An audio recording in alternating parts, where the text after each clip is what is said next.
আন্দোলনের অন্যতম প্রধান কেন্দ্র ছিল যাত্রাবাড়ি। বন্দরনগরী চট্টগ্রামের সঙ্গে রাজধানী ঢাকার সংযোগ স্থাপনকারী এই রুটটি পণ্য পরিবহনের ক্ষেত্রেও বেশ গুরুত্বপূর্ণ।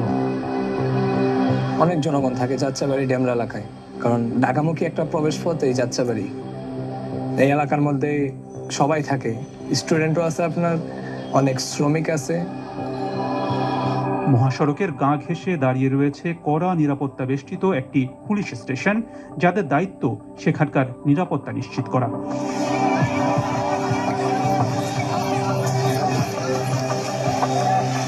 বিক্ষোভকারীরা বারবার মহাসড়কটি অবরোধের চেষ্টা করলে পুলিশের সঙ্গে তীব্র সংঘর্ষ শুরু হয়।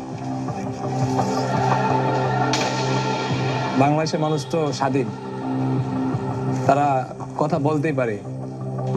এখন যদি ওনাদের কথা বলার সেই স্বাধীনতা হারায় ফেলে, তখন জনগণ তো এমনি ক্ষিপ্ত থাকে। সরকার দেশব্যাপী কারফিউ জারি করে। যারা এই আইন ভেঙেছে তাদেরকে নির্মম পরিণতি ভোগ করতে হয়েছে।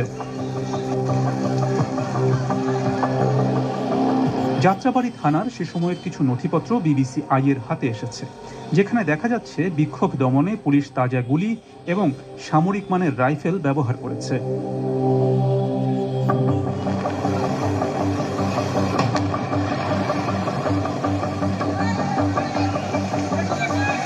বড় অভিযানের অংশ হিসেবে 20শে জুলাই যাত্রাবাড়ি মহাসড়কে বিক্ষোভকারীদের ছত্রভঙ্গ করে দেয় পুলিশ ও সেনাবাহিনী।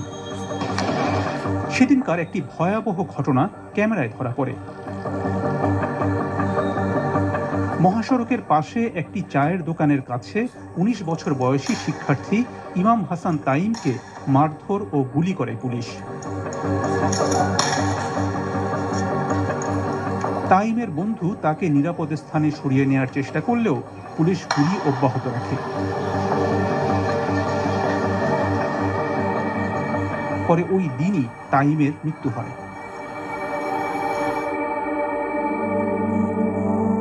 যাত্রাবাড়ি থানার নথিপত্র থেকে সেদিনের পুলিশি সহিংসতা সম্পর্কে জানা যায়। সেদিন পুলিশ প্রায় 2444 রাউন্ড তাজা গুলি ছুড়েছিল। এর মধ্যে 695 রাউন্ড গুলি ছোড়া হয় অ্যাসল্ট রাইফেল থেকে। সেই সঙ্গে অন্তত 210টি কাঁদানে গ্যাসের শেল নিক্ষেপ করা হয়। আন্দোলনকারীদের উপরে হামলাটা তো এই যাত্রাবাড়ি থানা থেকে কন্ট্রোল হয়। এই কারণে সম্ভবত আন্দোলনের থেকে মানুষের ক্ষোভটা আসলে বেড়ে গেল। বিক্ষোভকারীদের মধ্যে যাত্রাবাড়ির দুই বন্ধু শাওন এবং মিরাজও ছিলেন। মিরাজ ভাবতো যে একটা পরিবর্তন দরকার।